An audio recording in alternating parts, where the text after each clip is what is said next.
So, welcome. Hey, Tess, how are you today? Hey, I'm great. Thank you. Yeah, really glad to have the opportunity today to talk with you a little bit about your participation with the Wellbeing Project. So, Yep. let us know how were you associated with the Wellbeing Project?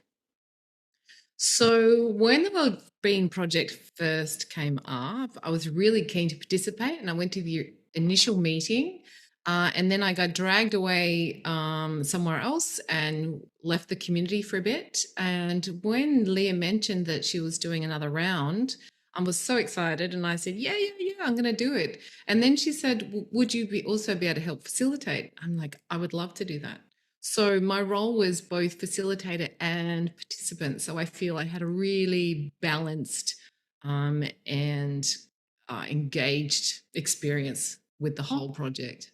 oh, that's fantastic. And so, what was the best part for you about either facilitating or being part of the project? I think meeting the community on their level. I think there's not enough opportunity in communities in general for just the public to come and chat. You know, someone that was like in Leah's role there, just holding that banner of well-being, but just being so approachable. And I think the big thing was that people come, learn a little bit about themselves. I did as well. It was great, Yeah. and just meet new people, meet new inspire me. People come to that project because they're inspired and they want change, or they want to know a little bit more about what they can do, or they've got an idea in their mind or something. So I think the best thing was people came along, they shared a little bit about themselves, they learned a lot about themselves and about other people in the community. They were inspired by other people's stories and other people's projects. And I think they were also, empowered to bring their own project forward. I think I learned a lot of stuff about what was missing in the community, what projects were possibly being talked about for a very long time that hadn't actually evolved, and why hadn't. I still actually don't know why, but yeah, that's mostly what it was. But people felt safe. It was a warm, safe, held space. That was a big part of my role, and people just felt safe to express themselves and have those conversations, which is so important.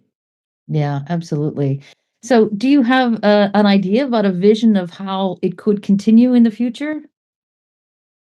Look, I think there just needs to be a dedicated space for people to just go and have these conversations. Whether that's a physical space or an online space, I don't know. Physical space is definitely needed in the community. Um, People just need to feel safe and validated.